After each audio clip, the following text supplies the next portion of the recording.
Maszerują.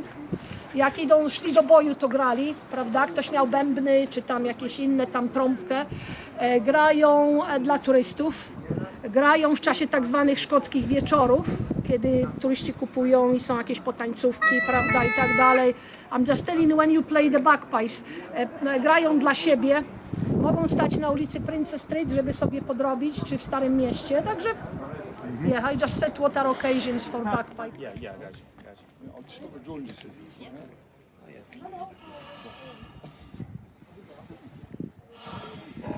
You go.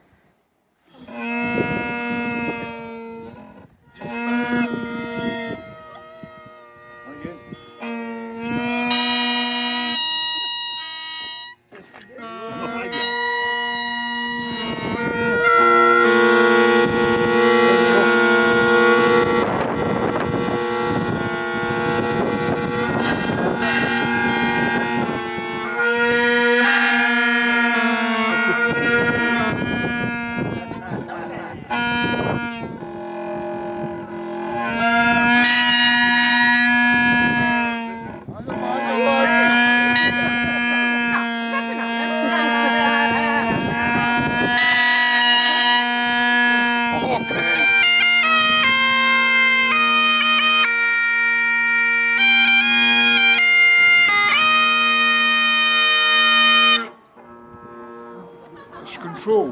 Brawo. Super. And you must use the arm.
Otherwise, you will end up bashing into people. So, 2, 3, 4. Yeah, I think we could maybe do with another practice of that.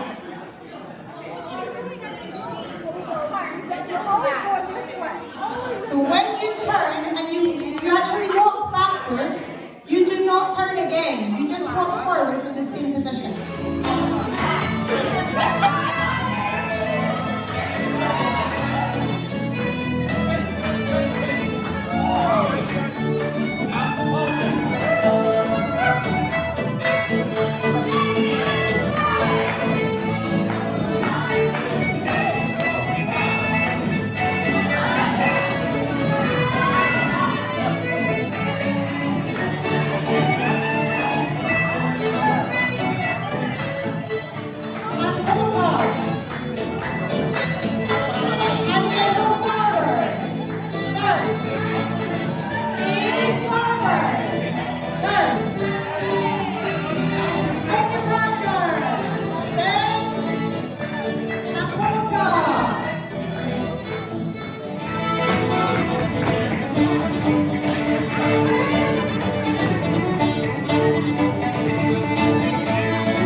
When you went down there, what level were you guys in 2007? Do you remember or no? Yeah, Founder of Seminoles.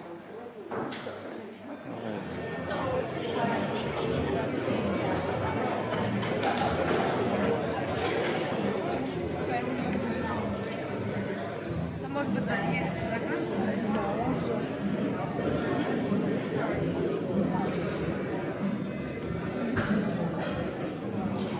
Таки-таки.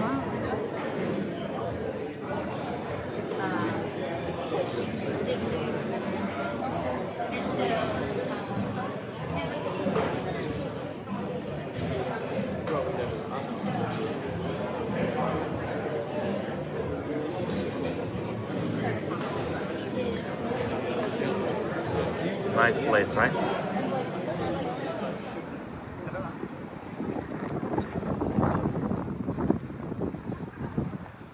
Inside, so they're going to tell you all about the society, but basically it was set up in the 1970s because a gentleman who liked whiskey very much decided to buy casks of whiskey from different distilleries, and obviously a cask of whiskey is very expensive, so he persuaded a couple of his other friends who also liked whiskey to come in with him in like a group of whiskey lovers, and they called themselves a syndicate, like a whiskey syndicate, a group of whiskey buyers.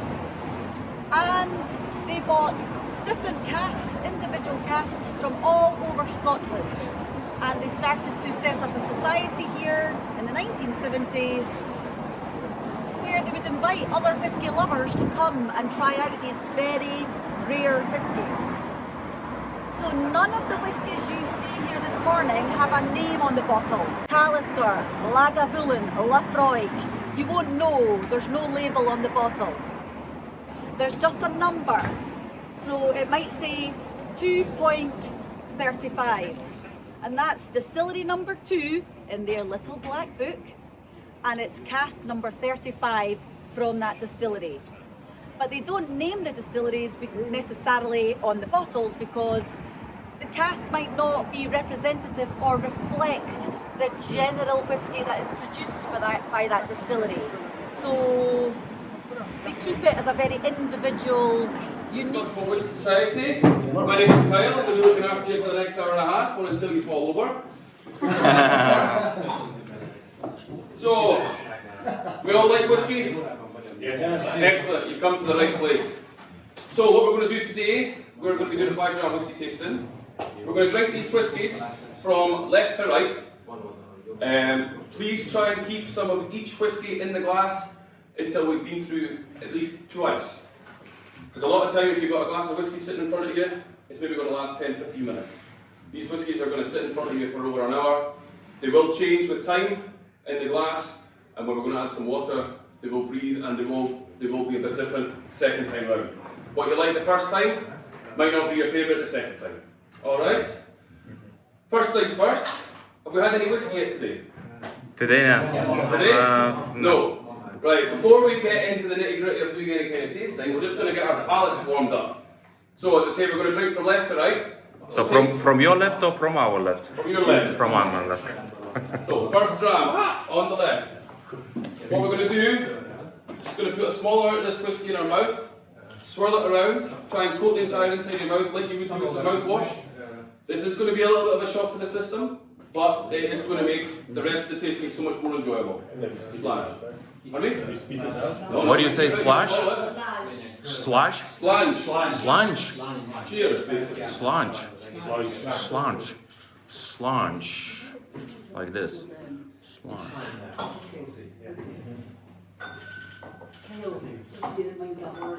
Translate. No bother, I'll try my best. So, how was that? It's a nice way to start here Tuesday morning. So what we do here at the Scottish Malt Whisky Society, basically, in a nutshell, we are an independent bottler. So we buy casks of whisky from different distilleries throughout the world. We don't just bottle Scotch whisky. We age them ourselves, and then we decide when they go in the bottle. We bottle everything at cask strength. We do not chill filter. We don't add any caramel colour. More importantly, we don't add any water. So the strength of the whiskey in the glass is the same strength it was in the cask. But of course, when we're drinking whiskey, we start off always, for me, always try and do whiskey without water, and then we can always add some water. Because these whiskies are cask strength, like the first one we're drinking today is 55.7% alcohol. The legal minimum for whiskey is 40%. If it's less than 40% alcohol, it can't be called whiskey. So we're bottling everything at cask strength. So this is 15.7% higher than the legal minimum. So that's why at the beginning we do a little palate cleanser to get ourselves warmed up. depending on what you put in So the you're cask, holding so the most radio. distilleries will maximum I'm just put in in about case 70% filming. alcohol into the cask. Too much alcohol, too much loss. So they fill the casks with around 67, 70% alcohol, and then over time in the cask, in Scotland we lose water and alcohol over time. We've actually got the perfect climate for aging whiskey slowly, but not the good climate for anything else. But for aging whiskey slowly, it is perfect. And we get an evaporation rate, or angel share, is around 2%. So the government allows us to write off 2% of the liquid in the cask every year. We've got some thirsty angels in Scotland. And then once, like for us with the Scotch Malt Whisky Society, because we own the cask, we can bottle it whenever we like. And as you can see, all the bottles look the same. And you can see there's some bottles on the shelf there. They all look the same. And we do not put the distillery on the bottle. We do have a coding system. Of course, we know where the whiskies come from. But we much prefer people to taste whiskey and order whiskey by flavour, rather than getting hung up on the distillery. Because we're bottling from a single cask, every whiskey is unique. And these ones are all limited, so this is one of only 210 bottles. When that's gone, that flavour is gone forever. And you can repeat the same process with the similar cask, but because the wood for each cask is so unique, the flavour is always going to be different. Okay, so what did we think of that little palate cleanser? Did we like that? Yeah. That was nice? I don't remember. You don't remember? So you can take this off the top now if you like. So in the little folder, I have got the tasting notes for all the whiskies we're going to drink today. But let's not read the tasting notes just yet. Let's try the whiskey, we'll go around the room, talk about it and see what we think, and then we'll worry about what the tasting panel said. So back to dram 1 again. I can see somebody's drank quite a lot of theirs. This time we're going to just have a little. This time we're just going to have a little look at the whiskey. Now we're going to hold it up to the light. The number one. It's still dram number 1. We're going to look at the light. And what do we notice about this whiskey? We notice about the colour. Quite light. And why do you think it's quite light in colour? So this is light in colour because of the cask it's been in. So this has been aged in a first fill bourbon cask. So that means the cask had bourbon in it, came over to Scotland, we got filled up with this liquid, and after 12 years we decided to bottle it. You can smell the bourbon? So what you find a lot of time with first fill bourbon casks, you get quite vanilla flavours. You get vanillin from the oak. So now we're going to have a little smell of the whiskey. When we nose and we smell cask strength whiskey, the best thing is to smell with your mouth open. Because if you smell with your mouth shut, you're going to burn the inside of your nose. It might sound a bit weird, but if you want to smell the whiskey with your mouth shut and burn the inside of your nose, you're welcome to try. Smelling it with your mouth open, you get a nice bit of circulation, and you'll be able to detect more of the aromas, and it's much more enjoyable. But it's different, right? Wait, are you drinking with us? Yes. This is how I love my days. Sometimes I have such a good life. You know, it's like today, 11 o'clock, 5 drams, I'm your man. So, when we smell this whiskey, what do we think? Tobacco? Excellent. Anyone else? There's no right or wrong answers. Everybody's nose A lot is of different. vanilla, I love vanilla. Vanilla? Vanilla, excellent. Honey? Nice. Anyone else? Oak. Oak?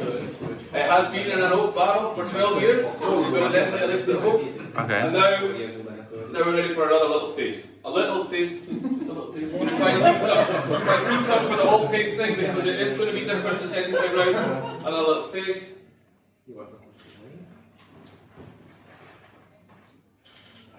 How was that compared to the first taste? Plum? Question I always like to ask. Do we like that? Yes? So now, as I said before, we're going to try all the whiskies neat, we're going to try them with some water, so there should be jugs of water there between everybody. Start off, we're going to add just a small amount of water. Rule with water is, you can always put in more, you can't take it out. And unfortunately, nobody's getting any top-ups today. Okay, you're in Edinburgh, we're very tight. So, we add some water, we're going to mix it together. We're adding water for a couple of reasons. It opens up the flavour, and it reduces the alcohol content. You can add as much or as little as you like. Always better to start with a couple, you can always add more. Then we've added some water. Malt are still blended. Single malt just means from one distillery. So if you buy your Lefroy 10 years old, the age just means that is the age of the youngest whiskey that has gone into that bottle. Oh. Because they'll put thousands of barrels, get filled with spirit, so that they can marry them together to make sure that that whiskey always tastes the same. Whereas what we're doing is we're bottling from a single cask, so that every single whiskey is different. There's millions of casks being matured in Scotland at the moment, so that things taste the same. Because we have about 34,000 members, all with different tastes. So we have to have a range of different whiskies to suit all our members. Whereas if you're buying from a particular distillery, they're catering for that particular taste. Who is the member? You said member. Who is the We've got member? 34,000 members Members of this club? of this club, yeah. Okay, how you become member? I can sell you a membership, it's £65. What, month? That means you can buy the bottles. So the whiskey, the bottles are for members only. However, because you're attending this tasting today, I'm happy to sell you some bottles today. But otherwise, it is £65 for a year, and that means you can buy the bottles. Okay. As I say, you can't come in off the street to buy bottles, as you remember. Okay. However, if you guys are not based in the UK, we do have different arms of the society throughout the world: US, Canada, Australia, South Africa, China, Japan. We send some whiskey to all these countries, and then we distribute. But not Europe. I We didn't send hear. whiskey to Europe, yes. I didn't hear Europe. We have a European website. Okay. Okay.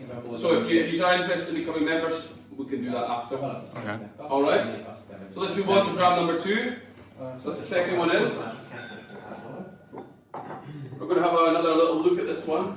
It's light. What do we notice again? It's quite light in colour.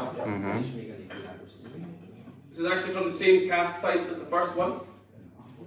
However, this one has been aged a little bit longer. So this has been aged for 18 years. So now have a little smell of this whiskey. 18 years. 18 years. And what do we think? We like that? It's like super glue. Super glue? I need to be drinking your super glue then, I think. Anyone else got any ideas?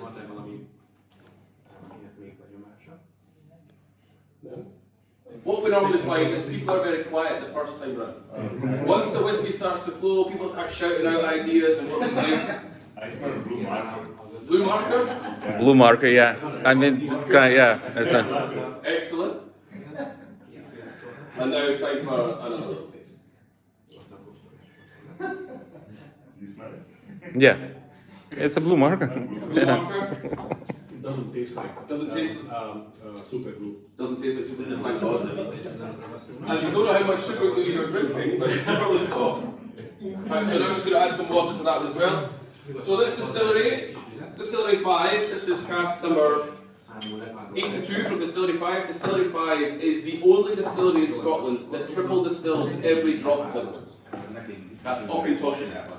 That is based just outside Glasgow. They're the only distillery to triple distill everything. In Scotland, by law, everything has to be distilled at least twice. You find with a lot of Irish whiskies, they triple distill. But in Scotland, we do not have to triple distill. But these guys, they have decided they're going to triple distill everything. There is some distilleries will sell a triple distilled version of their whiskey, but the majority of it, if you don't need to distill it a third time, then why would they? But these guys, they've decided they're going to triple distill it. What is the percentage? This one, do we think it's more or less than the first one? It feels like more. Feels like more. It Yeah. looks like It more. is actually 55.6, so 0.1% less. Oh. But you would normally expect whiskey that's older to have lost some more of the alcohol. Mm-hmm. But there is no rhyme or reason. We have seen whiskies that are 30 years old, still high alcohol. As we're going to work through this, there is whiskies with a lower age with lower alcohol. So the evaporation rate changes depending on where the cask sits in the warehouse. Depends on a couple of other sort of variables. But again, more question. Did we like that? How was that compared to the first one? The, He said single malt is from one distillery. That means it's Yeah, single malt is just from one distillery. But when single malt distilleries are selling their whiskey, chances are they are using more than one cask to make that whiskey. It's so they can make it consistently taste the same. So in each distillery or in each blending house for the big blends like Johnny Walker, Bell's, and all these guys, they'll have a master blender. So that's somebody with an amazing palate, an amazing nose to differentiate between different whiskies to be put together to make sure it always tastes the same. And I think that is amazing. So you buy a bottle of Johnny Walker Black, tastes the same today as it did 10 years ago.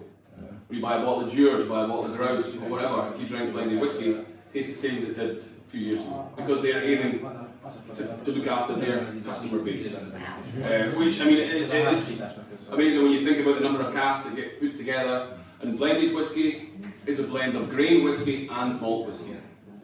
But a single malt is just malt whiskey that's been from one distillery. And obviously this stuff, a single cask, this is just from one cask. Alright, has everybody added some water to the second dram? I have a question. Yeah? Oh, It's getting a bit warm. where are you from? I'm from Edinburgh. From here? Yeah, actually, my parents still stay in the house that I grew up in. 10-minute walk from here. Oh, Yes. okay, They, nice. they don't drink any whiskey like me, unfortunately. I try to get them. What age were you when you started sneaking over here? 10 minutes. To be fair, I never actually came into this building until I started working here. Because I was always under the impression that it was members only. But in this building, this is the only venue with the society that has a public bar. The bar next door, the Kaleidoscope Bar, is actually just won World Whisky Bar of the Year for the Icons of Whisky. So we're really lucky that we can entertain non-members in the public bar, whereas the other venues, the Vaults down in Leeds, the home of the society, is members only. The venue in Glasgow is members only, and the venue in London is members only. Better with water? I was just going to say, everybody had single malt whiskey and blended whiskey that are 40%, they've already been reduced to 40% with water. So we don't do that. Obviously, if you can sell something that's full of water, you can make more money. I have a question. If I would want to buy a single cask whiskey, how would I recognize that it's not just a single malt? I mean, most distilleries that sell single cask whiskey, they will be singing from the hills that this is a single cask. If it just says single malt, then it's from one distillery. But they will advertise that it's single cask. The alcohol content tends to be higher as well. The way you can actually think about it, the easiest way to sort of talk about it is think about champagne. You got your non-vintage. It's what they sell all the time. When they have a very good year, then they have a vintage. So single cask whiskey is basically like the vintage. If it's that good, the bottle is a single cask. And distilleries will do the same. If they thought this is a really special cask, they think they can make a bit more money, so they'll sell it as a single cask. But the majority of the time is they're filling up their warehouses with casks to make their standard releases, their 12-year-old, their 17-year-old, or whatever. So they're always the same. But again, the society, we're the exact opposite. We're all about unique. And that's where things are so good for us. Again, we're really lucky, the members are really lucky, there's a fantastic offering. Compared to other independent bottlers, of course, I'm completely biased. Other independent bottlers, they can be a bit more expensive, and they don't have the same volume that we've got. 25 to 30 new bottles every month is quite a lot. So in our own warehouse, we've got enough whiskey to last us till around 2050. what? If we didn't get any more casks today, 2050? yeah. So we've got enough casks to last us for another 17 years. If we stop getting casks today, we've still got that many casks. So you got a real short supply because of COVID. Well, interestingly, some distilleries, they really cut down production, and now they're really ramping it up. A lot of distilleries are, some of the big companies like Diageo, they're putting a lot of money into visitor centres like the Johnny Walker at the end of Princess Street, and they're making their distilleries more approachable and accessible to tourism. The whisky tourism is massive at the moment. It's something a lot of distilleries you can't get into, they don't allow you to do tours. But the ones that have been thinking ahead, you know, they've got really good visitor centres, so that when you visit the distillery, you can actually really immerse yourself in what they're all about. One of my favourite distilleries to visit is actually Aberfeldy, and they are the main ingredient to Dewar's. So their visitor centre is called Dewar's World of Whisky, but it's one of the best experiences I've had at that distillery. Other distilleries are maybe just not quite caught up yet, but obviously like big companies, Diageo, as I said, they're investing a lot in specific distilleries to make them really approachable for tourists. I can see that all the bottles has got names on it. Yes. So who gives the name? So, I'll actually get back to that a little bit. Yes, so the names on the bottle. The tasting panel, nothing goes in the bottle without passing our tasting panel. The tasting panel come up with the names, and then they come up with the tasting notes. Alright? So nothing goes in the bottle unless it passes the panel. The German speaking group, their ambassador is actually the head of the tasting panel. So you're stuck with me. I'm not on the tasting panel, but Ola is. What is a club? I don't know. But this is boozy. The first dram was called Boozy Cherry Clofautis, whatever that is. The second one, obviously, it's very specific to Scotland. Breakfast in the Sun. As you can see. Anyway, move on to this third dram if we're all ready. What you'll notice something straight away. Different colour. As I said at the beginning, we do not add any caramel colour to our whisky. This is the natural colour that the whisky was in the oak. That is the secret fourth ingredient to Scotch whisky. Three main ingredients: water, malted barley, and yeast. They are, however, allowed to add a caramel colour. Just changes the appearance. They'll do it for continuity, so that the whisky always looks the same, because the majority of whisky looks like that. Obviously, the colour doesn't add anything to the flavour. Some distillery, if you ever want to find out if the distillery that you love adds caramel colour to the whisky, just type into whisky.de. So with the Germans, they have to know all the ingredients. So they have to know if there's a dye or not. So it will tell you. But yeah, distilleries will do it just for continuity to make sure the colour always stays the same. And maybe some of them are trying to dupe the customer and think they're getting something that they're not. I couldn't possibly tell you any of these distilleries, you'll have to find it for yourself. So this one is slightly darker, that's because it's been in a sherry cask. So this started off in a bourbon cask, and then we transferred it into first fill PX cask. So PX, Pedro Jimenez, it's really rich sherry. So when we smell this whiskey, you should be able to get some of those aromas you would expect to get from a really sweet sherry. So if it's any color at all, it's from the cask? Yeah. The colour always comes from the wood. As I say, if it's coming from a bourbon cask, they're going to get less colour. A sherry cask is going to be more colour. Port cask, wine cask, you're going to get different kinds of colours.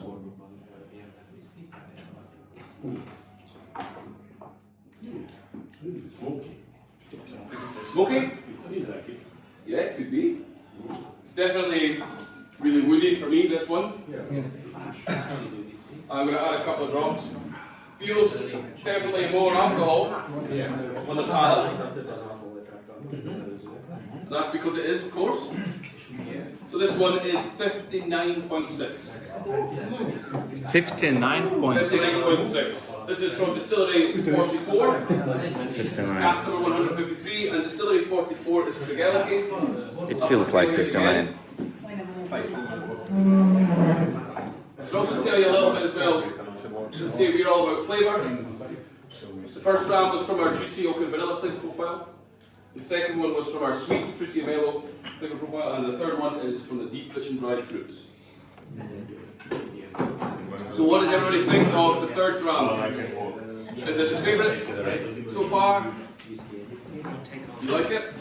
Yeah, this one I like more You like than. it? Yeah, Is everybody adding some water? not yet. Not yet? So again, I'm on fire. you can add a little bit. You don't need that much? We have experts in the house. You don't like that much? Yeah, too much. I like it. Yeah, I like that one very much. So once we've added some water, You like that one better? First and that, but this maybe the first one is good for me, and this one maybe. Yeah. So far, first maybe yeah. first. Taking. So because, as I've said to you before, I've got the tasting notes from the whiskies that are in the book. We'll try this one, and then we'll go through the first 3 drams, and then we can discuss and see what we think about it, and then we'll try the last 2 tasting notes on the other side of the paper, just so you don't read the tasting notes in advance, and then you get, if you read something, you're immediately going to taste it. So they can be quite suggestive, or also very subjective. Everybody's palate is different. So everyone that's added some water to dram 3. It's much better with water Better with water. for me. Yeah, you taste more. It's really interesting. I used to work in a different bar, and I had a group in. It was a whiskey bar, and I was like, "Oh, there's some water." Oh, we don't add water to the whiskey. And I said, "Well, I definitely recommend that you do because you're missing out on a whole lot of flavour."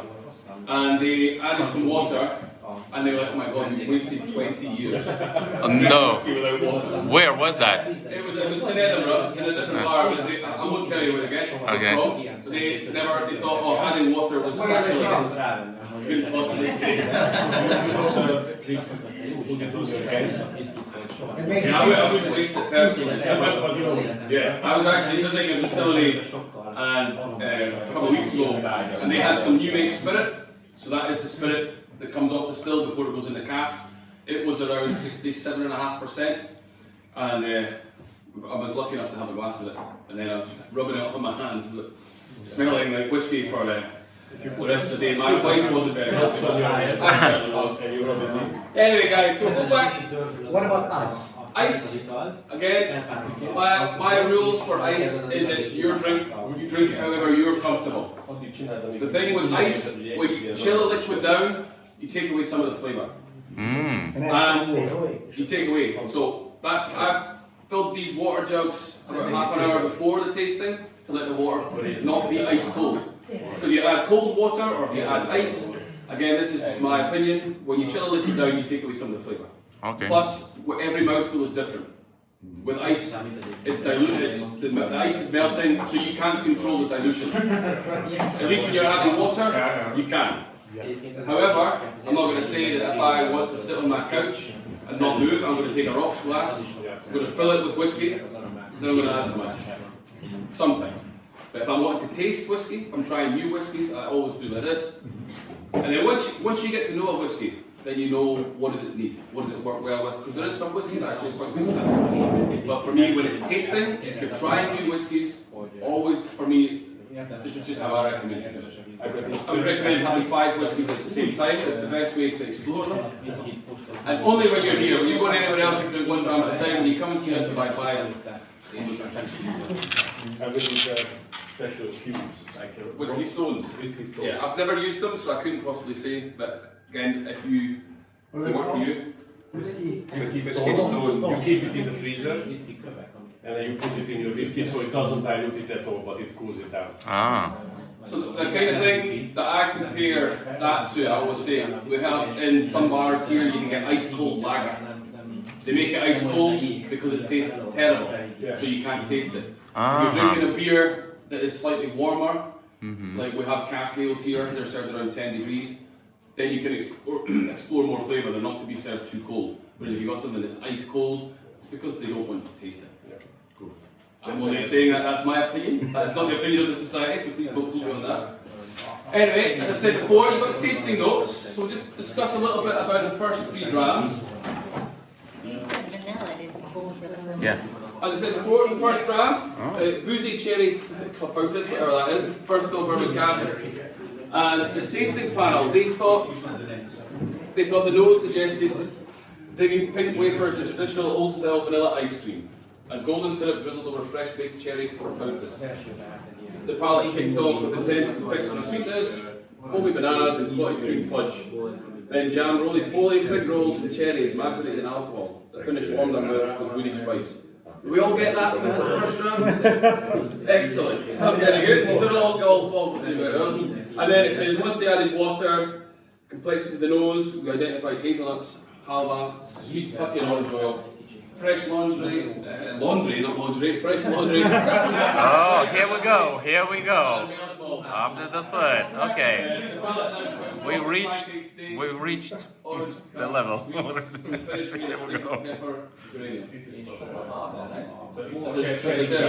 Cherry cake. So that was the first one. So when we go back, so we're going to try this, the fourth and fifth in a second, and then we're going to go back. So try and keep these ideas in mind, and then when we try the first round again, see how much of that we get. So the second one, So barley, yeast, water, and then time in the cask. That's where all the flavours come from. You think that? Yeah, You think it's that? crazy. So on the table here, there is a little model kind of a distillery. So how whiskey starts? Whiskey starts as little bits of barley. You see them on the mantelpiece there? So that's malted barley. So the barley gets cut from the field, and then the malting process is soaked until it's about to germinate, and then it's taken out of the water and it's dried. So it's gone from barley to malted barley. Then the barley goes to the distillery, they'll mill it, and they'll mill it. Every distillery has a different mill, so they're crushing it, they're trying to get into the flour inside. Then it goes into the mash tun. The barley goes in there, and then the water goes in there. What we're trying, when we're malting it, we're trying to convert when it goes in there, we're trying to convert the starches to sugars, fermentable sugars, because that's where the alcohol comes from. Because and then it leaves here, it will get drained, and then all the liquids without the husk and the flour goes into the washback. And in the washback, we then add yeast. And yeast eats sugar, and it creates two things: carbon dioxide and alcohol. Yeast is actually like their flavour factory. So depending on distilleries, most distilleries are going to be using distiller's yeast. They're using distiller's yeast because they want the maximum amount of alcohol from their, they want the most amount of alcohol. And then it's basically what you've got there is around you've got a beer that's been made with malted barley, yeast, water. It's around 10% alcohol.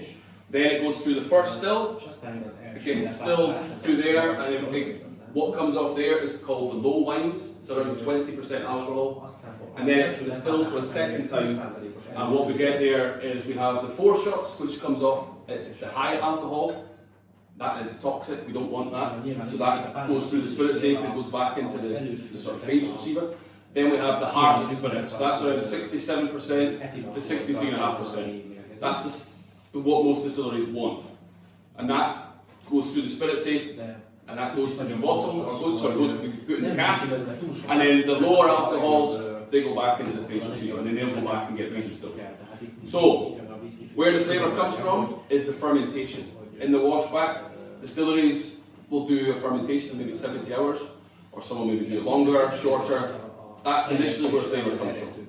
And then it goes to the still, and the contact with the copper takes away some of the off notes, what we don't want. It's really amazing that copper does that.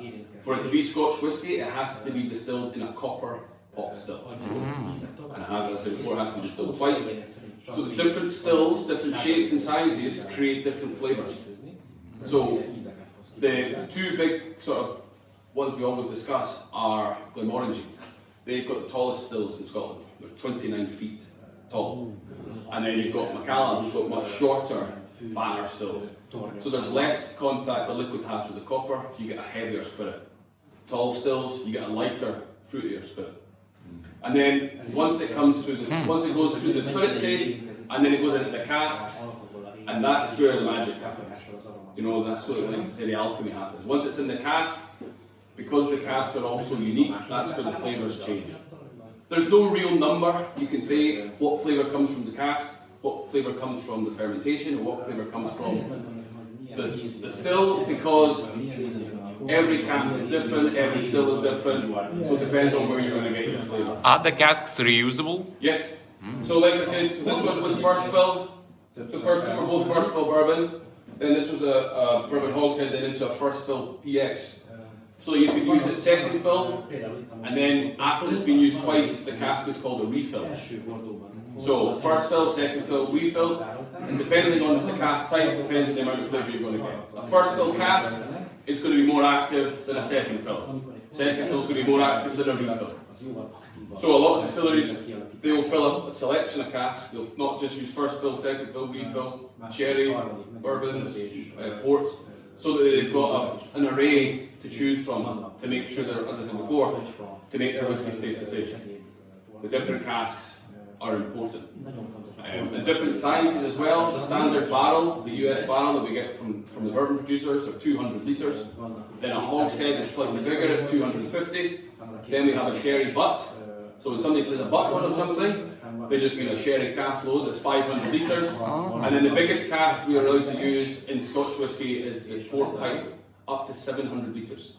We're not allowed to use casks over 700 litres.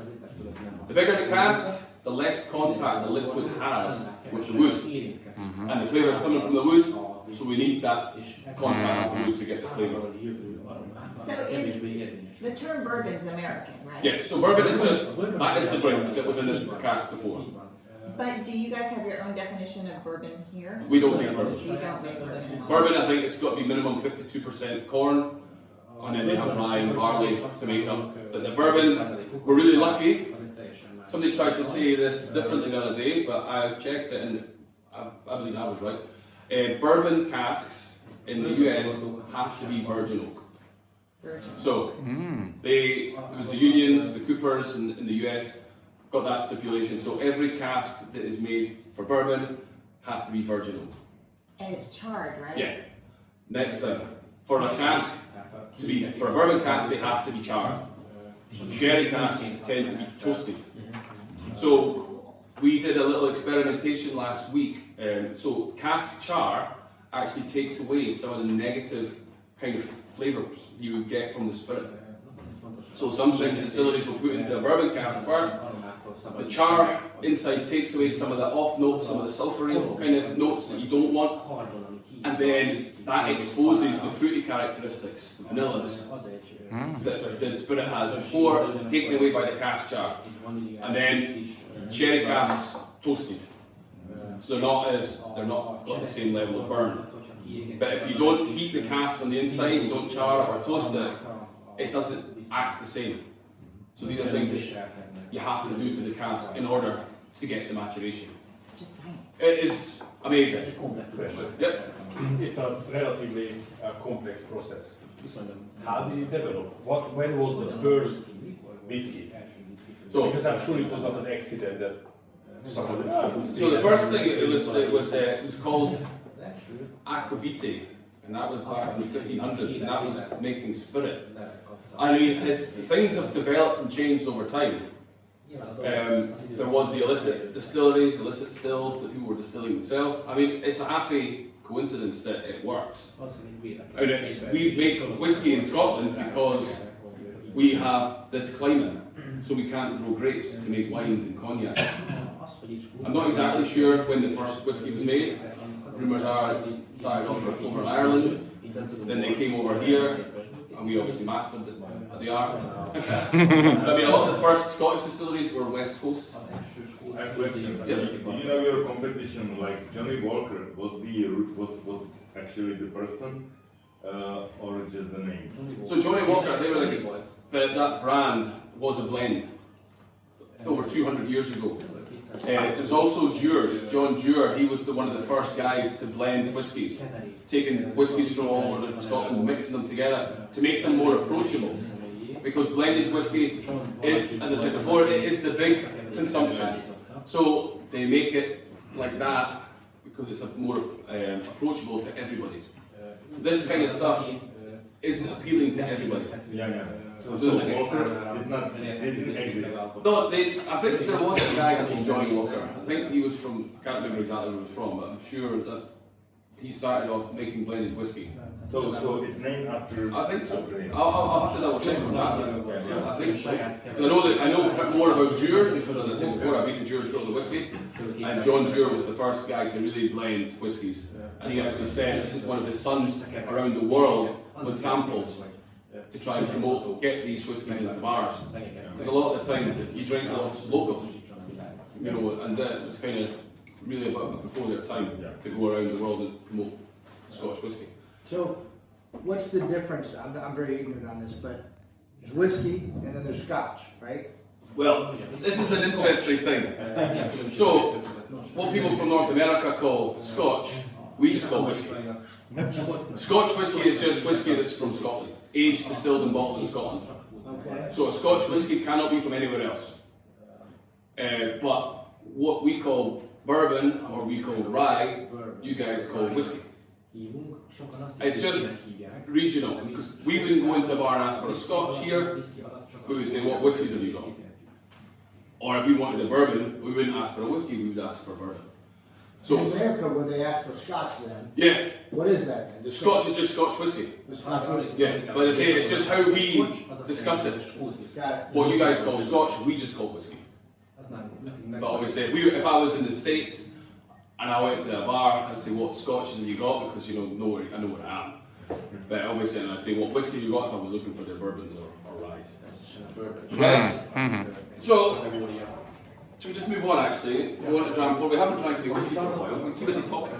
It's alright. There's some great questions. So, dram number 4 is a little bit different. Another one that's quite light in colour.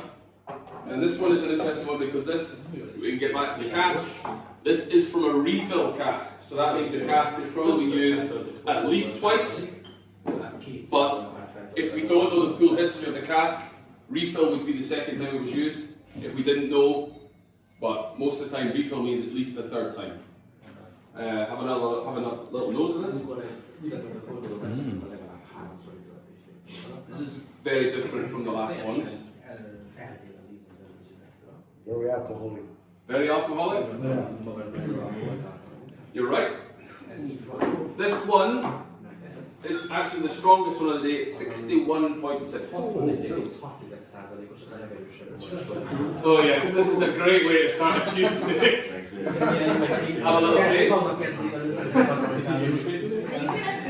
I thought it was only Wednesday now. Wednesday already. I can listen to you guys lots of whiskey. 61.6. Oh my god. So, Strong. that's quite different. Let's say refill cask. So less flavour is coming from the wood. More flavour is coming from what you would expect from the distillery. So that's kind of more their characteristic. I guess it definitely tastes strong. So this one is the blue label, the dark blue. This is from our oily and coastal flavour profile. And this one is actually, it states here on the bottle that this is from the Highlands, but I know this is actually from the Isle of Tobermory. So this is from Tobermory Distillery, but this is from their Lejig, is the bottling. It's their type. So they have whiskey that is bottled as Tobermory, and then they have stuff that's Lejig. Both from the same distillery, but they're just made slightly differently. Different barley. And this one is actually 15 years old. 15. For 61.6, distillery 42, cask 54, and great name for oily coastal whiskey, Adventures by the Sea. So this is one of these ones. Do we like it? It's a bit different. Very strong. Have you added some water? Yeah, right now. Everybody added some water? Again, we can have a little taste, and if you need to add some more water, you carry on.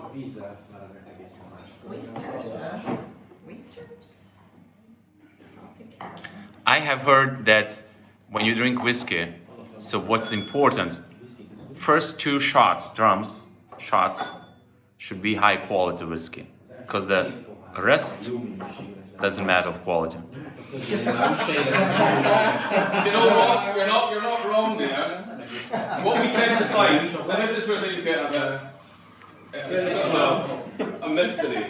So a lot of time when people come in to drink whiskey, Yeah, they start off with something most probably. lower in price. Maybe drink something here, Yeah. maybe one of our C drams or D drams, so £8, £9 whiskey. What they should really be doing, and they'll drink maybe 4 or 5 whiskies, and then once the alcohol starts to affect them, the purse gets a bit looser. Yeah. I'll have that one. 40 quid a dram. It's like you should start with the 40 quid. Yeah. Because you'll enjoy it Yeah. more and you can Yeah. appreciate it more. But the other thing as well is, and this is really important to remember, is age is just a number. Just because a whiskey is 30 years old doesn't make it better. It's older, it's more expensive because after 30 years in the cask, there's less whiskey left. So obviously, after the investment of 30 years of holding on to a cask, you want to make the money back. So that's why the older whiskies are more expensive. So why didn't they keep so long? Well, what's the reason? Well, It's- everybody's got different, as I say. They'll keep them because they're wanting for the continuity of flavour with the main releases. Uh-huh, They can put okay. older whiskey inside Okay. for different flavour. It's not because of taste, what I understand. It's not because of taste, changing taste. So over time, the taste does change, but then there is no every as I said before, Significant. so every cask is different. Okay. Every cask is unique. For us, our tasting panel and our spirits team, they're tasting the casks regularly to decide, right, is this ready to go in the cask? Is it ready to go in the bottle now? Yeah. But then even better than actual. But then other times it's like, right, this could benefit with another couple of years. And then they try again, this could benefit with some more time. But most distilleries, they're hanging on to the cask so that they can make sure that their main releases are tasting the same, mix it together. But if you do decide to bottle something at 30 years old, you're wanting to make the money back. Because obviously if you could sell it at 10 years old, there's going to be more bottles from that cask. After 30 years, it's going to be less. So you just Scottish want money. Yeah. It's like liquid gold. Yeah. Yeah, I have a question. So for some reason, I had problem with 18 years old or older whiskey that I can drink as a normal, but it's the higher or the alcohol spinning comes much later. Is it just my inside It opinion? could be just you. I mean, I'll have to try it myself. Try some older whiskies and see, but it can be, depends on the alcohol So content. when you say it doesn't make any difference if it's a new or 30 years, 25 years? It shouldn't. But I had this experience and I was thinking, It's right now something- I'm careful about the old whiskies Oh, really? because it is happening to me that I can drink, no problem, and it comes to me later. Potentially because older whiskies tend to be a little bit smoother. Something that's, if you drink something that's 6 years old, it's 65% alcohol, it's a bit sharper on the palate, it's a bit more intense. You might not be able to drink a lot of that. But something that is 40% alcohol, 25, 30 years old, it goes down easy. And maybe you're Easy going. yeah, and you maybe don't realise that you're drinking more. That's what I always recommend. Try whiskies and have a variety of different things going on. Because if you drink the same thing, your palate becomes numb to the taste, and you just it's really good. Very easy. Well, of course, you can't hide the peat. So this one has been in a bourbon cask and then into a second fill Oloroso. 5. Oloroso is a sherry from Jerez in Spain. Not quite as intense in flavour as the PX. And a second fill cask, so we're not going to get as much flavour as we would Oh my God. if it was a first fill. Oh my God. But we're still going to get some nice flavours. Have you ever smelled liquid smoke? Yeah. Liquid smoke. It does, doesn't it? I use this kind of It's not even smoke, it's a lot of meat, sharp. So we've done that before. It's like, here. We've done, this is we call what, that, this is usually the smoky meal, pokey. Cecil. This is, it's like barbecue meal here. It's good that we didn't start with this. Yes. After that, we don't taste anything except smoke. Yeah. So what's the smells? Liquid smoke. Smoke. It's like the Charcoal. Meat, a lot of meat, Excellent. What kind of meat? A lot of meat. good meat. Good meat. Texas brisket. Pork. Yeah, brisket. Brisket. Brisket. And the wheat taste. It's kind of like when you have a bonfire and you put water on it. Really specific. You need to write that Wants to be down. on the tasting panel. Like a bonfire doused in water. Huh? Yeah, you can get that. So this one is actually the lowest alcohol today. At 51.9. Why would you bother drinking something so low? So 51.9. This one is called In the Half Light. Green label, peaty flavour profile. And Distillery 53, cask number 392. Distillery 53 is on Isla, and it is Kalila. Kalila is actually the biggest producer on Isla. They make the most whiskey on the island. And you'll be happy or sad to know the majority of Kalila goes to Johnny Walker. Oh, that one, the last one? Yeah, so a lot of that goes into Johnny Walker. So if they're not adding anything, how did it taste vary so much? It's the casks. The The casks are so unique, and because, as I said before, the flavour that's generated is by the whole process. From the fermentation time, you're going to, the longer the fermentation or the shorter the fermentation, you're going to have different flavour. So, as I said before, we're basically making a beer with around 10% alcohol, but depending on how long that stays in the washback, depends on the flavour. So that liquid then goes into the still, and it's distilled twice, depending on the shape, size, still. That's going to impact the flavour, and then going into the cask. Because every cask is unique, that's going to also impact on the And flavour. different wood, different types of. So we only use oak to age whiskey. Again, it didn't actually become the rules of whiskey that it had to be aged in oak until 1915. So because of the war, and there was a lot of people in Scotland, specifically I would imagine, drinking cask strength or new make spirit, and they were going a bit crazy. So then they decided, if it goes into the cask, after 3 years, it takes away some of the alcohol, and it stops the people going crazy. There was punitive taxation on whiskey at that time as well, so the tax was quite high. So then they decided to leave it in the cask for 3 years and a day in oak, and then after 3 years and a day, it can be called whiskey. If it's younger than that, it's just So, between drinks, whiskey, can you have whatever, meal and food, generally? Can you, or it's not recommended? What we do here at Queen Street is we actually do a tasting menu. So that's 5 courses, and each course paired with a whiskey. So most people pair wine with food. Whiskey works just as well. Okay. And for me, if you're doing something like 5 courses or 6 courses, and you're drinking wine, it's a lot of liquid.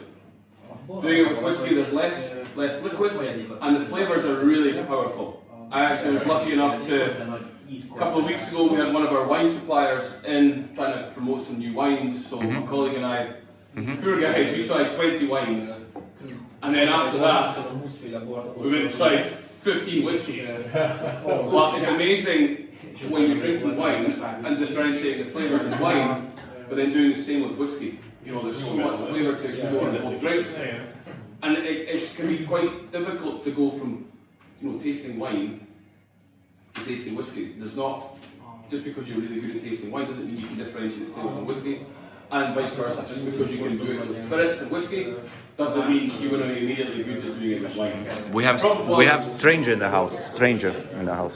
So did everybody add some water to the 5th dram? Not yet. There is no air, right? Yeah, one more. Yeah. Kyle, is it possible to lift the window Yeah. a wee bit? Or maybe open the doors. Open the Yeah, doors. one. Oh yeah, okay. Yeah. And we were thinking that we are getting fading from the whiskey. It looks like from the lack of the air. Yeah, it's not the whiskey. It's not the whiskey. It's not the whiskey.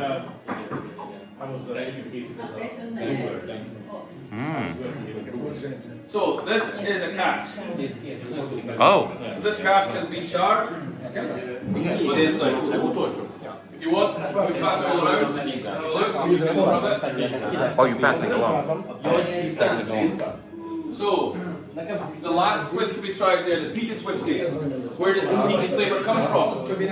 Comes from this stuff. This is a chunk of peat. What is this? Basically, Chunk of peat. What is this for? so it's basically a fossil fuel. It's not as old as coal, but we have an abundance of peat in Scotland, and that is how they dry the barley. So if you wanted the peat flavour in your whiskey, you will buy barley that has been dried over peat smoke. So what they do is they burn that, smoke goes through the barley, and that's where the peat flavour goes. It's called like Now, there was historically in Scotland, we like to tell the story that the water makes the whiskey, and the water running through the peat mountains, and all this gives it flavour.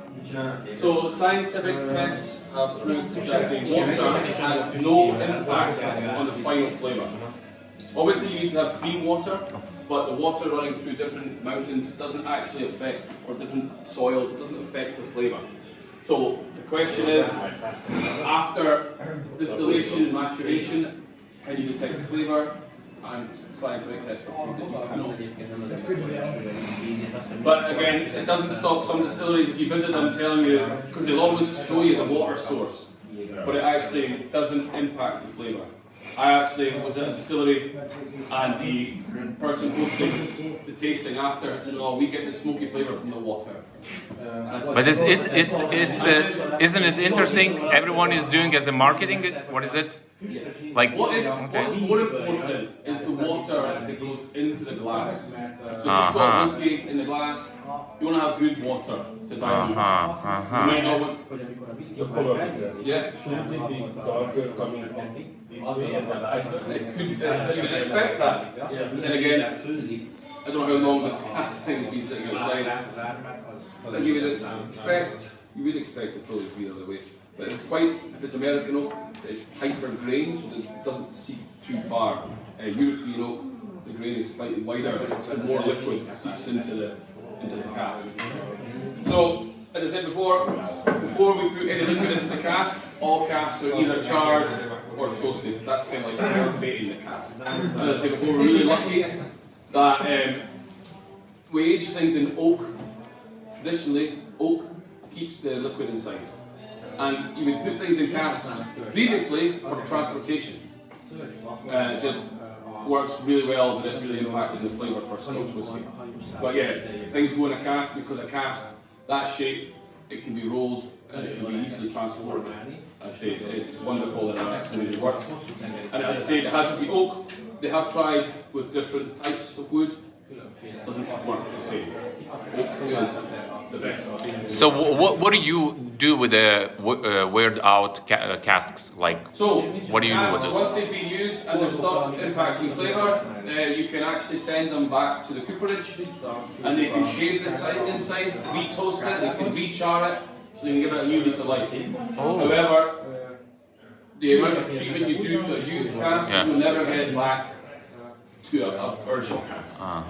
If you try to buy a used cask, so, obviously it would vary from place to place, but the kind of going rate round about £70 is what we would pay for an empty bourbon cask, whereas the sherry butt, they're over £1,000. Oh! And virgin is more expensive. Virgin oak would be more expensive. We don't tend to age whiskey in Scotland in virgin oak. We always tend to use something that's had previous liquid inside. The rules for Scotch whisky are quite strict. We're only allowed to use certain types of cask. We can only use a cask that has previously had certain types of liquid. So we couldn't use something that's maybe had cherry brandy because it's going to impact too much flavour. So the amount, what has to go in, you have to be able to taste what the whiskey's made of. You have to be able to taste the barley, yeast, these kind of flavours. And if the cask that you're using is overpowering, we're not allowed to do that. So we can use casks that have had beer, we can use casks that have had cognac, sherry, wine, port, and they just recently relaxed the rules so we can actually use casks that previously held tequila and mezcal. So they're really interesting. But we're not allowed to use casks that have had liquid that you wouldn't normally store in oak. So at times there was a distillery that had made a whiskey that had been aged in a sherry cask, in a cider cask. But cider is not traditionally aged in oak, so we're no longer allowed to use cider. really the difference between American bourbon and Scotch whiskey is new oak cask. New oak cask and what the mash bill is made of, because they're using corn, rye, and barley. In Scotland we've got single malt whiskey, which uses 100% malted barley. We also have grain whiskey, which can use a selection of cereals, and they also use malted barley, but that is distilled through a continuous still. It's actually the most economic way of distillation, but by distilling in a continuous still, it can't be called single malt whiskey. So there is one distillery that makes a grain whiskey that uses 100% malted barley, but they run it through a continuous still, so it has to be called grain whiskey, even though they use 100% malted barley. So the rules are quite strict, but I mean it keeps us honest. But there, there is a lot of things. People trying new things. Lots of experimentation now with different strains of barley, different strains of yeast. They're maybe going to have the malting process done slightly differently, so you have a heavier toasted barley, more kind of like a chocolate malt kind of stuff. But they tend to be more expensive, and most distilleries are trying to make money. At the end of the day, they're all businesses doing something that's going to cost so much more for the final amount of liquid that you get. So a lot of them, sort of the balance sheet is what's important. Are they going to make enough money to obviously survive? And again, that's where the blended whiskies save a lot of distilleries. There's a lot of distilleries you might not have heard of. I mean, had you heard of Milton Duff before today? Had you heard of Auchentoshan? Craigellachie? I have a question. Yeah. Those over 60, they burn the tongue. They can Is do. it individual or is it It's like... individual. There is, we've had some whiskies at 66% that are smooth as you like. We've had some whiskies at 50% that are like, wow, really spicy. Yeah, okay. Everybody's different. Until every day is different. Let's share the experience. Did over 60, did you burn your tongue? Yeah. Yeah. So, I don't want we're to going eat chicken. to just so- check. It's not enough, maybe another half an hour or so. We're going to go back through. We're going to try them all again. If everybody's still got some whiskey in your glasses, No. we're going to go back and try them all I again. mixed my row. If we can, Maybe this one, like this. just to see the difference in the taste. I don't have the first one anymore. Okay. From the number 3 is the best. Okay. Is this your first? So, if we still got some of the glass number 1, have a smell. It should be different. Should be a little bit different than what you remember from the first time. There's no rhyme or reason either. There's no rule. Sometimes you can go back to it after half an hour and it can be stronger on the nose. And it can be more spicy on the palate. You can taste more alcohol. Sometimes you can go back to it and it's completely strong. Every day is different. Every dram is different. See what we think. The of first dram now? one. The first one is number 1.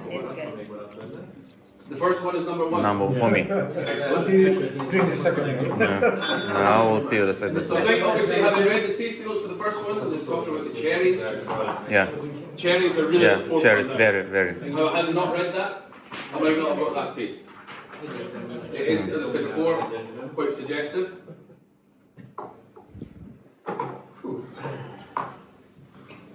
So, we like number 1, don't we? Yeah. Yeah? Number one. You like number 1. You like number 2? Number 1. Number 1. Number 1, what do you think? You like it? Interesting. Number 4. Number 4? I just finished number 4. You just finished number 4 and it's Oh. you? We like each other. You like each other? So I'm going to go back on to number 2 this time. Have a little taste of number 2. Yeah, I've tasted already now. It's not. Number 2, very good. Excellent.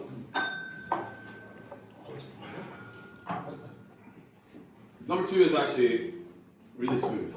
It is, but still, much more flavors in number 1 than number 2. It has narrow flavors. Number 2. You get confused. If you drink enough that you get confused. Yes. I can tell you, I certainly But we're sitting doing, like, once a month, the team, we all get together and we sit down and we try out all the new stuff. Just sit down and drink. Yeah. What I always say, We like how you describe. what You I say like to think, we this sit. is what works for me, is drinking whiskey with people. You can detect more flavours, you can have a bit of conversation about it. If you sit with a bottle of whiskey at home on your own and you try and you taste it, you might not detect as many flavours as if you were sitting with somebody else, or a couple of people, 4 people, and you're talking about the whiskey. Tasting it together, discussing it, it's a social drink. And it does actually say it on our bottles, not for swigging, glugging and knocking back. So, Sticking we black have and knocking had, black. on occasions, I was hosting a tasting, it was actually a Sunday, 12 o'clock tasting, and I said, like I said to you guys at the start, right, we're going to drink 3 drams, please try and keep some of each whiskey, and one of the guys had finished them all. I was like, the tasting is lasting an hour, and you have no whiskey. But they were all nice. I'm sure they were nice, but he just shot them. These whiskies are not for shooting. These are whiskies are first sip. My question probably is from another chapter of Yeah. tasting whiskey. Whiskey and cigars. I mean, it's something which I never got to take advantage of too much because we can't smoke indoors here. We can't smoke in bars. But if we had, Well, just in your own, in your own time. no, I was just checking there. Is it be done by past? Yeah, that'd be perfect. Yeah, we have time. We have time. We do. Well, if you are wanting to buy some bottles though, or memberships or everything in Yeah. there, so we'll just quickly go back to it. If we've got number 3, if anybody's got some number 3 left, have another little taste.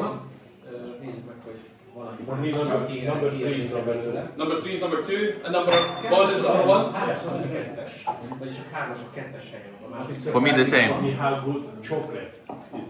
Very much. Chocolate with whiskey works. Do you know what works really well with whiskey? It's cheese. We used to do a cheese and whiskey tasting every week, and 3 cheesies paired with 3 different whiskeys. Works well. When you Yeah, well, we done some chocolate tasting. We actually did last year.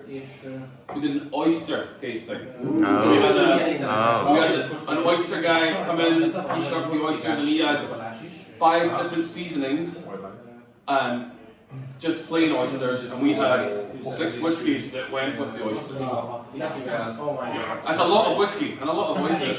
so The last whiskey for that tasting was actually called drinking a whiskey out of an oyster shell. We were really lucky. So what I'm hearing you suggesting, when you have whiskey, You can also have you should have at least several bottles. For me, this is what I see. Okay. You know, if you're planning on trying some whiskeys that Yeah. you haven't tried before Yeah. in a bar, Yeah? maybe order 3. 3. Okay, 3 at least. But Okay. then 3 is manageable. Have them in an order, taste them neat, taste them with water, but then always leave it to the side. And then do the same with the second whiskey. Taste it neat, taste it with water, and then move on to the third one. Okay. Taste it neat, taste it with water. Okay, this is And important. then go back. Okay, try this is them all important. again. Okay. For me, it gives the whiskey time in the glass. If you're having one whiskey at a time, it's maybe 10 minutes. Right, next one, 10 minutes. Then the third one, 10 minutes. If you've got them all in the glass, they will sit there a little bit longer. You'll be able to enjoy them more. Okay. But that's just me. Obviously, I recommend you do that when you come and visit us. You order 3 whiskies at a time. We do whiskey flights, and that's quite good fun. So, somebody still got someone number 4? Yeah. Have another little nose. So the gentleman who loved number 4 is gone. I'm sure he'll be back shortly.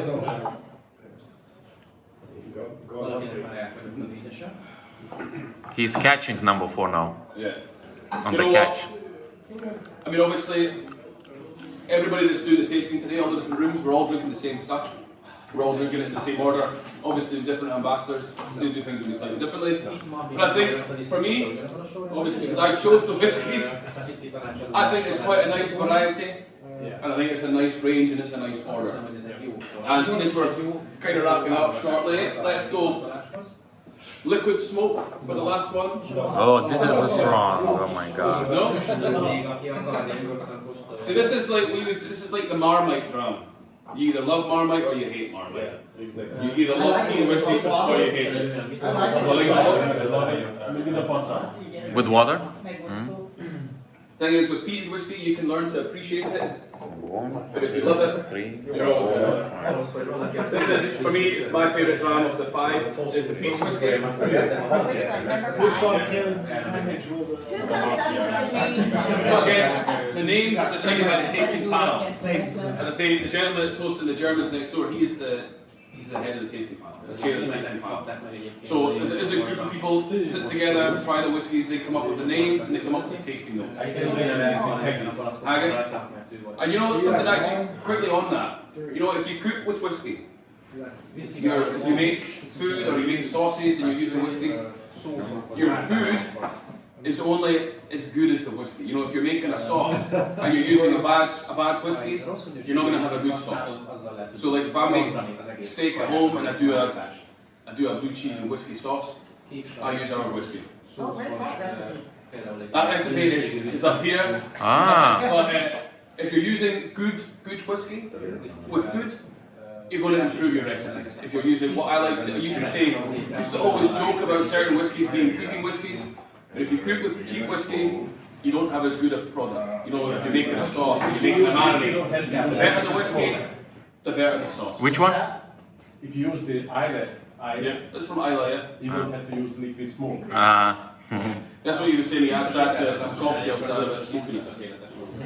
So about cocktails, are you pouring some whiskey in cocktails? You do, Again, your cocktail is only as good as your worst ingredient. If you make some cocktails of this whiskey, you have a fantastic cocktail.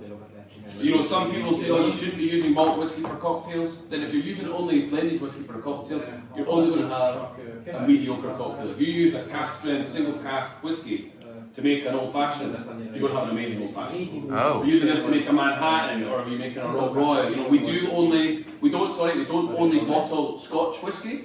Let's say we bottle whiskey from all over the world. We've also bottled single cask bourbon. We've bottled rye whiskey. We've bottled corn whiskey. Oh. Again, if we think it's good enough, we'll bottle it. Some of our members years ago, we bottled our first Japanese whiskey, and they sent the membership cards back. Now the Japanese whiskey is one of the top investments, and when we get Japanese whiskey, it sells out almost instantly. What? Why is that? Yeah, they don't make as much. They tend to be a bit more expensive. And whiskey and honey? Whiskey and honey, make a hot toddy, good for the cold. Johnny Walker, good for the good. Really? I mean, I've not tried that. Or whiskey cola? Whiskey cola, you drink whatever you want. Whatever you want. That's If good. you want a whiskey coke, I can show you the door. Yeah. Come back. Yeah. Good. You know, It's a Lenny cocktail. It's a Lenny Motorhead, Lenny cocktail. You know what? Whiskey coke is a very popular drink. People drink Jack and Coke, Yeah. whiskey coke. You know, it's something. If you're drinking it on a hot day, a whiskey coke, you know, it's quite nice. I don't mind a highball, just whiskey and soda, if I'm somewhere warm. Because you know, this kind of stuff, it's not really the most refreshing to sit and have 5 cask whiskies. Again, the climate we have here is absolutely perfect.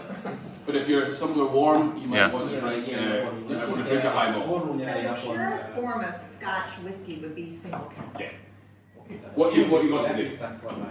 And if anybody wants to buy any bottles, they're all available except number 4.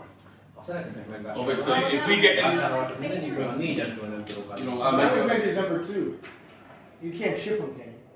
no. So with like, What kind of fish you serve? Haddock. Haddock, like engelfin. Okay, no. In Spanish, it's engelfin. It's from ocean or from river? From ocean. Scottish white. That's what my wife has when she's not interested in having sex. She has a haddock. Oh, I didn't know. You have it home, haddock? That was not funny. She said, no. Not tonight, I had a haddock. I once lived the life of a millionaire. Spent all my money, didn't have any cares.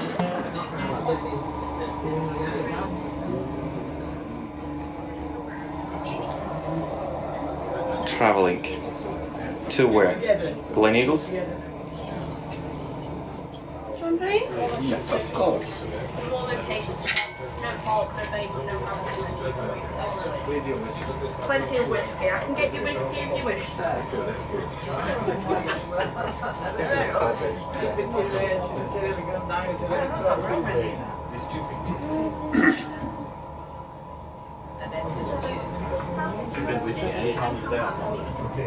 So we have a vegetarian option on board for you. You're okay with fish?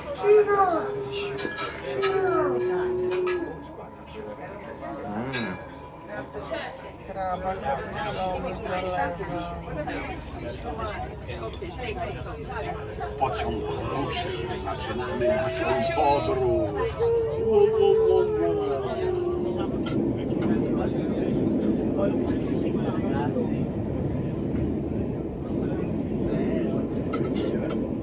Ten most, po którym jedziemy, to jest XIX wiek. Ten po środku to jest XX wiek, a tamten trzeci to jest już XXI wiek. W 2007 roku. Just arrived to Glen Eagles. station, train station. This is the reception of our train.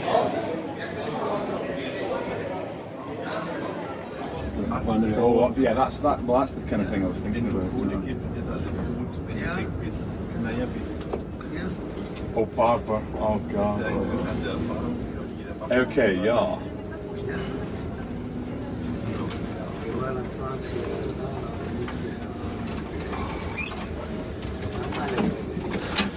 Right. Okay.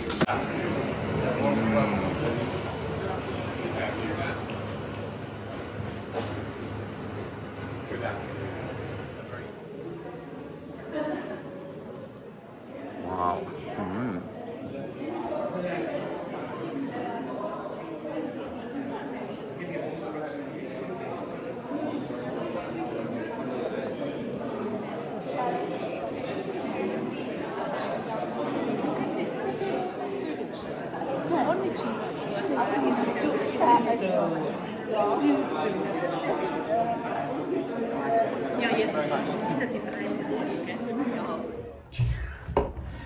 Hey, this is the room at Glen Eagles we got.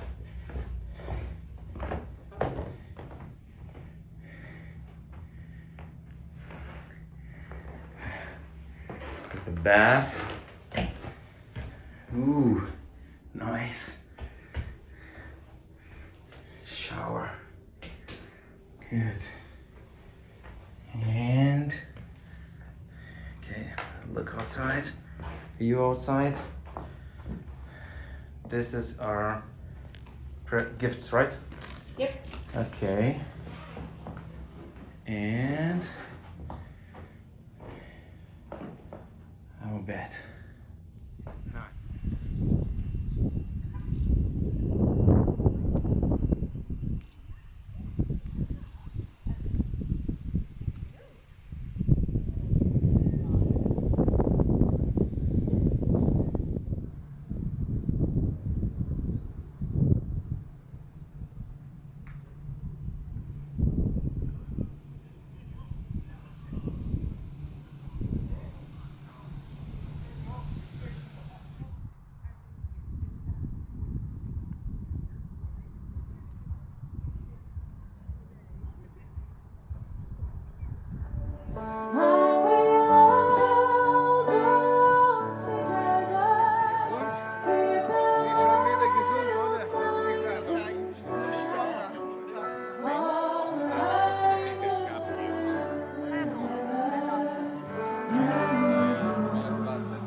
Other names?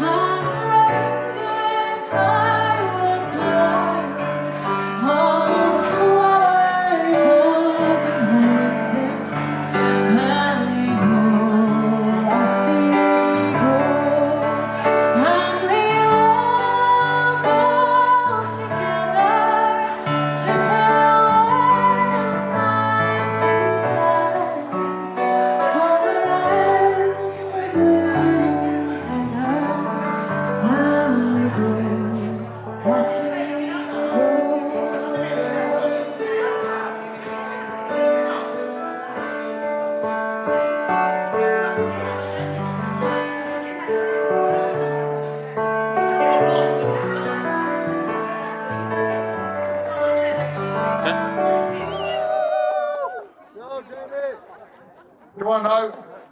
He's a showman, he loves it. Applause. Come on. Come on, come on, come on. Whoa. Got a bad bounce. It's on a slope. It's on a slope. You ready? So, Jamie has laid down a challenge to Malky. And Malky takes the shirt off, ready to go. Malky doesn't like white shirts, he's the black one. Best efforts. Cheer him now, come on Malky! Come on!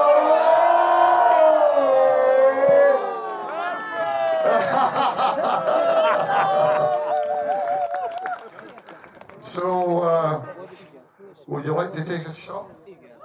Okay, we'll leave that till later, okay? That's the most famous of the Highland Games activities.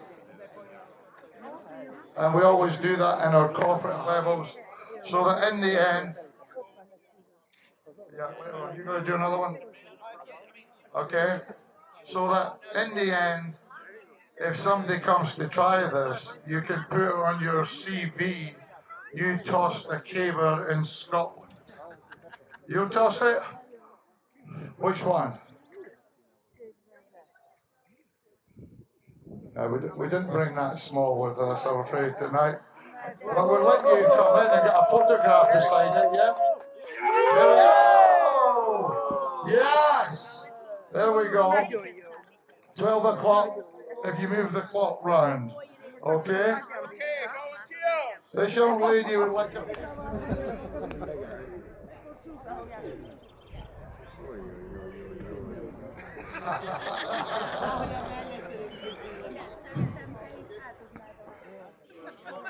through your hands. Cesur bir bayan yarışmaya katılıyor.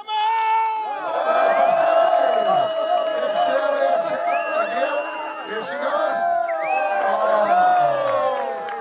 Good job. So that's, we would say that is at 9 o'clock, okay? It's 9 o'clock. Well, that was our first throw ever. Shelley, yes? Or have you been practicing at home? Here we go, Shelley. Cheer on!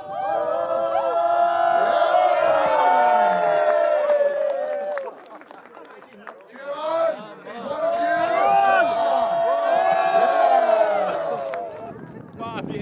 It's still an intermediate stage, but just a little bit longer and heavier. You okay when you're here? Let's see you go.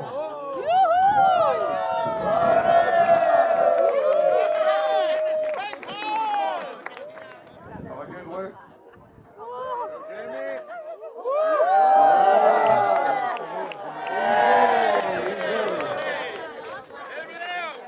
Easy. Here we go. Easy.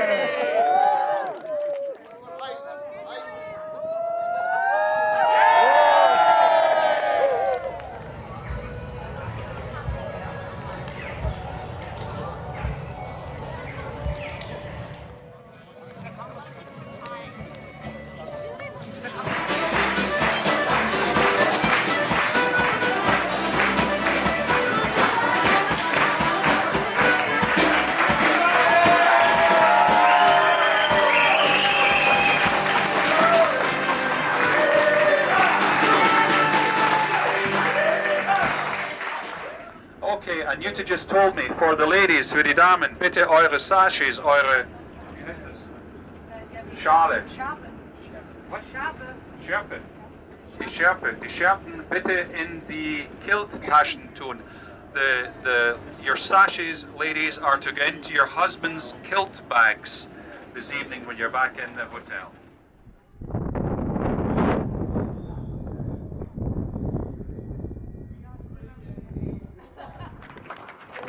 Hey, hello.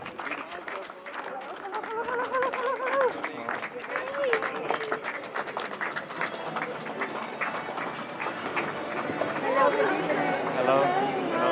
Dinah, nice to meet you, Christina. Nice to meet you.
You're going to learn a lot of Scottish tonight.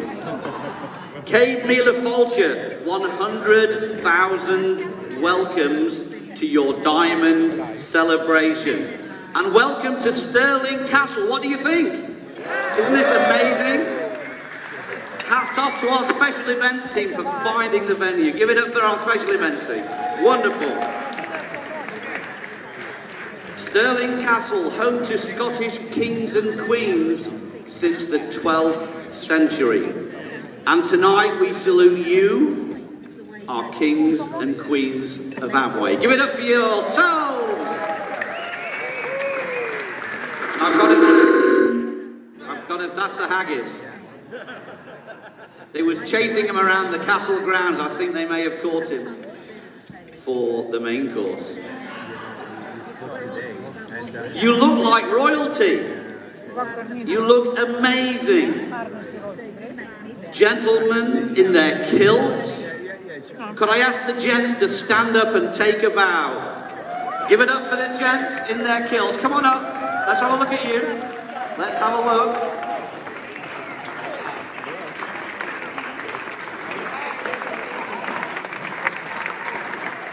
We've got a photographer taking this photo.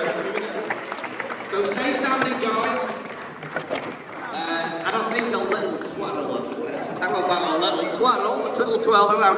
Sorry, I know you started your food, but this is, stay with it. So how does it feel? Isn't it lovely? Liberating. Hands up. Who is wearing a kilt for the first time tonight? Hands up. Wow. Give them a round of applause. It takes a lot of courage to wear the kilt, let me tell you.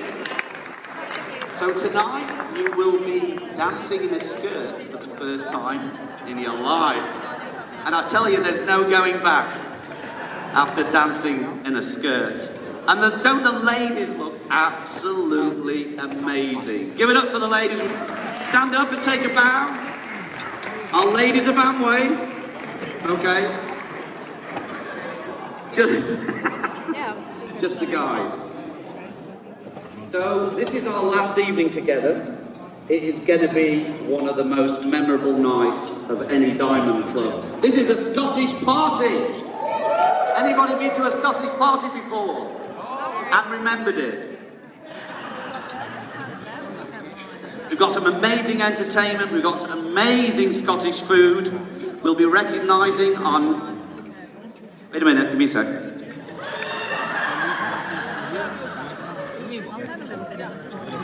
Do you remember Braveheart? Mel Gibson. Not like that at all. We're going to be recognising our new qualifications from performance year 2021. But most of all, we're celebrating your amazing leadership. We're going to start the Scottish party by inviting onto the stage to say a few words your Managing Director, Melody Knackley. Come on up, Melody.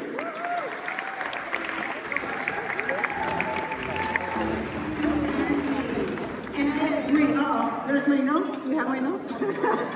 Very practical, by the way. Ladies, we always carry notes and little phones and stuff for our husbands in our bags. Well, I vote for the little skirty thing and the purse in front. It's perfect. It's perfect. It's a sporran. Sporran. It's very functional too, as Andy was explaining to me. Anyways, it's so lovely to see all of you here, to celebrate all of our achievers this year, and to be together as one wonderful, marvelous family. Thank you all for making it and being here with us for the last week. I don't bite. Anyways, it's so nice to have you guys, and I hope that you have a wonderful, wonderful evening. A quick fact, because I've been gifted with all of these facts. One of your queens was anointed in this very venue. Who was it? Mary, Queen of Scots, was it? Yes, she was. 9 years old, and she became, so this is a very, very special venue. Only fit for kings and queens, and as Andy said, we have our Amway queens and kings here, don't we? So, a wonderful venue for wonderful leaders to close a wonderful event. Thank you all for being here with us, and a very special thank you to John for being here with us as well. So enjoy, be merry, drink up, forget the evening in a bliss of joy, right? Absolutely. Yeah. I think we're going to do a Scottish toast. Oh yes, tell me. Okay, We're going to do a Scottish toast. everybody, please join us in this Do you Scottish toast. all, you all have your glasses charged? You all have fluid in your glasses? Wow. Thank you, if you'd like to. Okay. Thank you. Lunch. So you're going to learn a little bit Lunch. of Scottish now. This is a famous Scottish toast. Okay. Lunch. Okay. And you're going to help them along? Melody. Okay. I'm going to do the toast first, and then we're going to talk you through it. Don't worry, it'll be quick. Are you ready? Lang may je lamriek. Whoa, that's rubbish. This is the toast. This is the translation. Lang, long, may, your, pretty simple, isn't it? Lum. Now a lum is a chimney. Yeah. Lum is a chimney. Reek is smoke. Long may your chimney smoke. Isn't that a wonderful toast? So, we're gonna do it word by word, and then we're gonna do it in full. So, are you ready? Yeah, you lead No. You lead the crowd. Are you ready? Lang. After me. Hold on a second. After me. Lang. May. Yor. Lum. Reek. Okay, let's do that together. 1, 2, 3. Lang may je lamriek. Sláinte.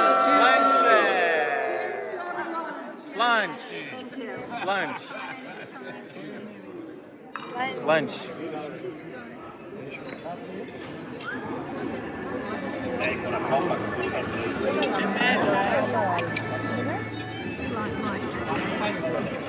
Ja to zabieram. To jest dla nas, naprawdę. Widzicie?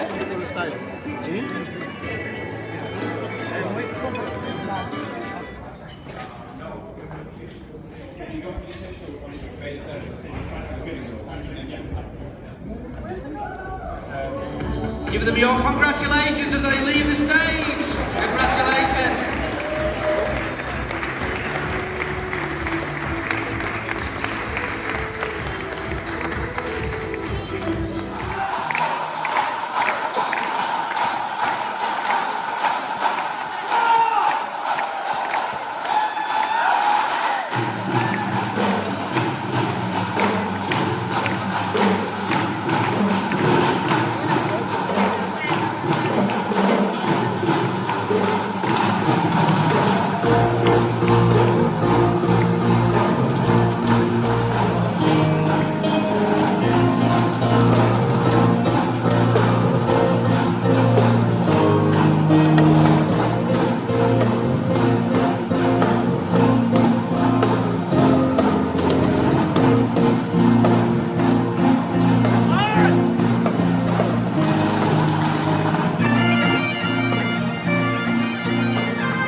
Well, good evening, ladies and gentlemen. We are the Red Hot Chili Pipers.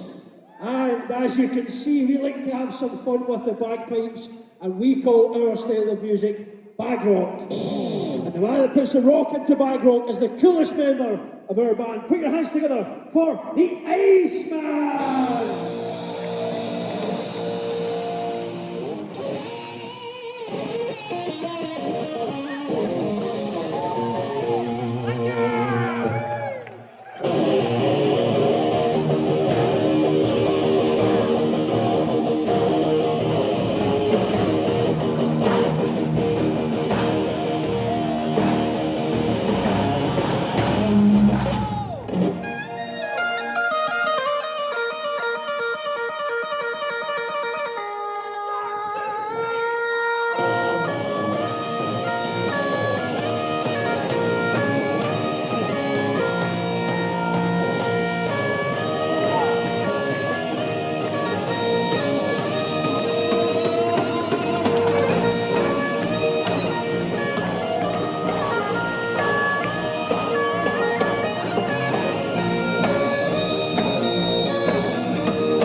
this next song. Yeah.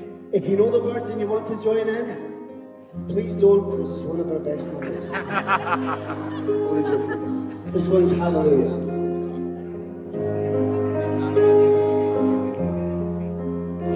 Well, I heard there was a secret chord the day you played, and it pleased the Lord.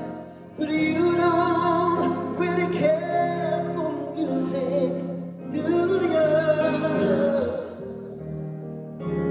But it goes like this: the fourth, the fifth, the minor fourth, and the major lift, the baffled king, composer, hallelujah. Okay, you take it. Hallelujah.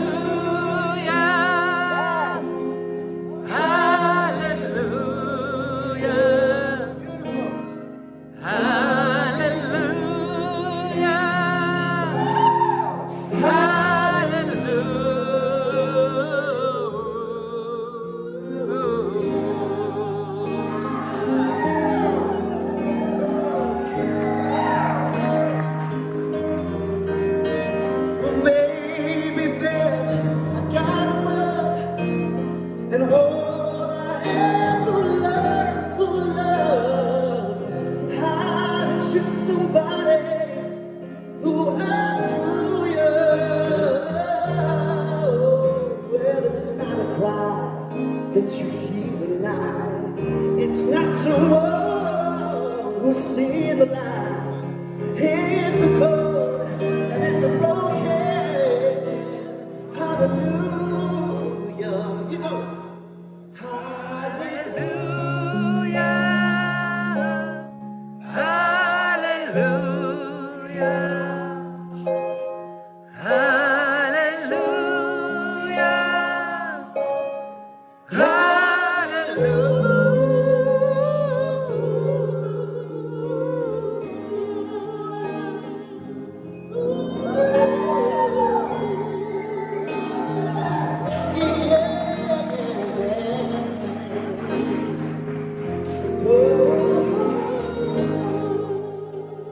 Come on.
Are you guys ready to rock? Yeah! 1, 2, 3, 4.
you guys? Are you as well?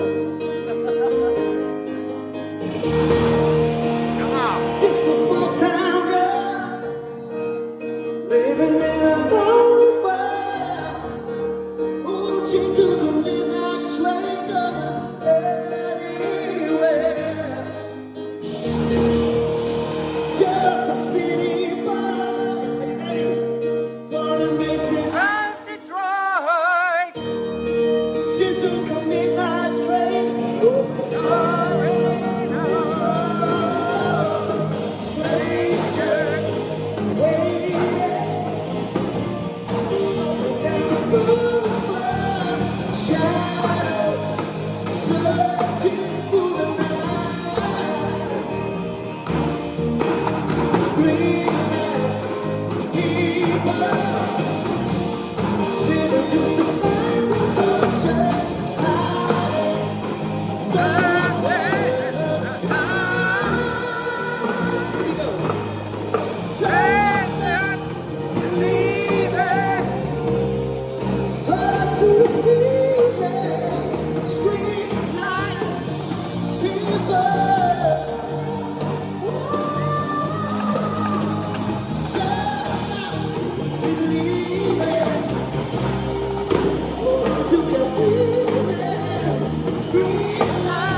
Okay, you guys have been very well behaved.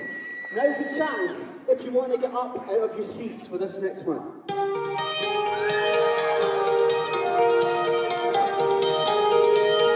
Don't be shy now, you're in Scotland.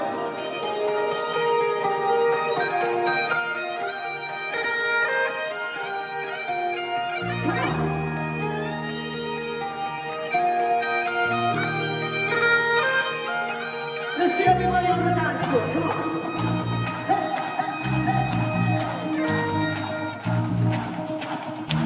Yeah, we will make some sound. The chemical physical tonight. Let's do the place with it dance. We will try to be together, try to be together. She's a girl, what's on her mind? She's a girl, she said.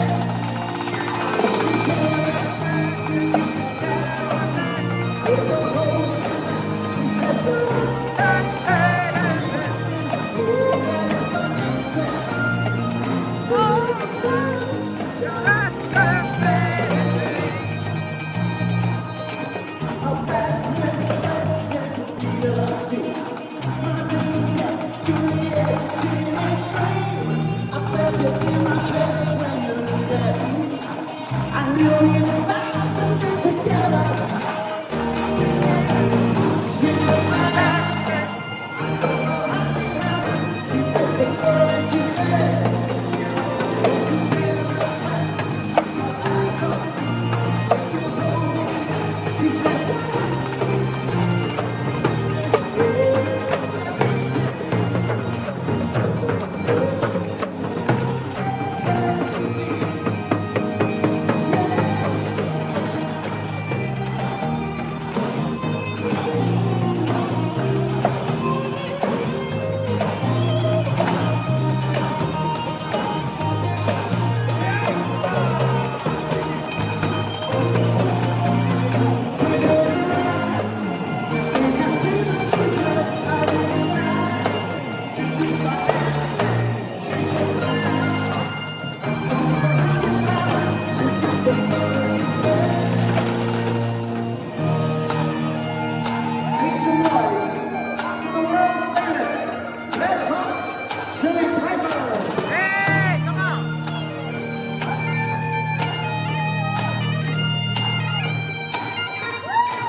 So good. Yeah. Yes.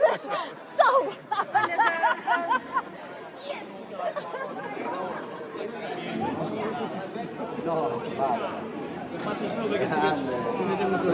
Andy, you're master of ceremony. Please. Please. One more time. Wow. One more time. Another 1 hour, do you think? It was good. You got some good video? It was good. It's still on video. Hey! It was good. Come here soon. Yeah, next time. Love from Edinburgh. Yeah, absolutely. And Glen Eagles and Stirling. Stirling Castle. We love you. Love you. See you guys. soon. See you soon.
Ladies and gentlemen, we've now come to the end of our performance. I hope you've enjoyed the performance tonight by the Royal Borough Stirling Pipe Band. All that's left for me now is to wish you a safe journey home, and you now can follow the band back through the castle. Thank you and good night. Thank you.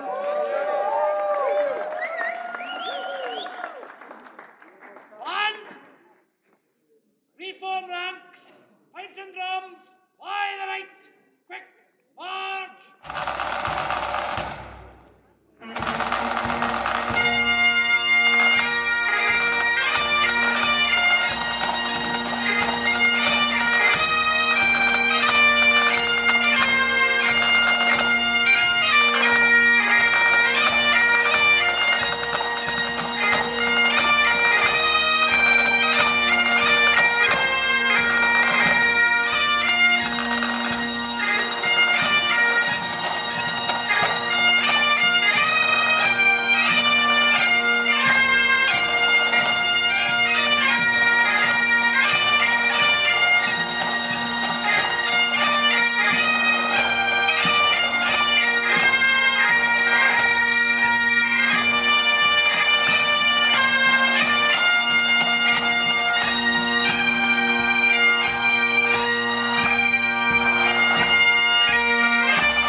vakare į kambarį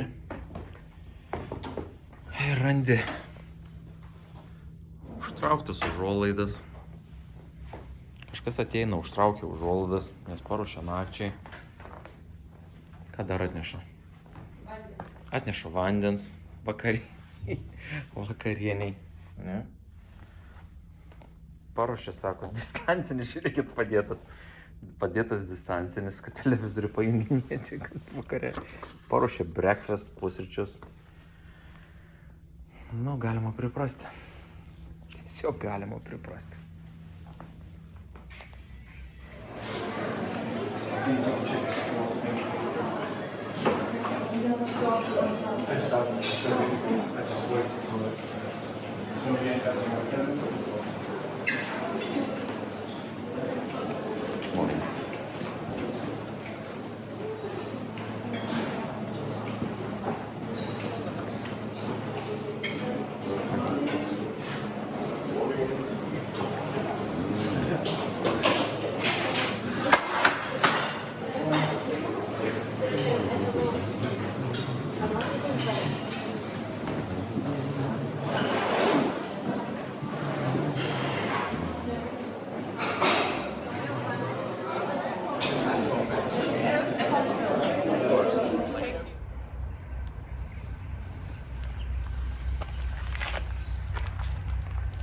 Eagles of Glen Eagles.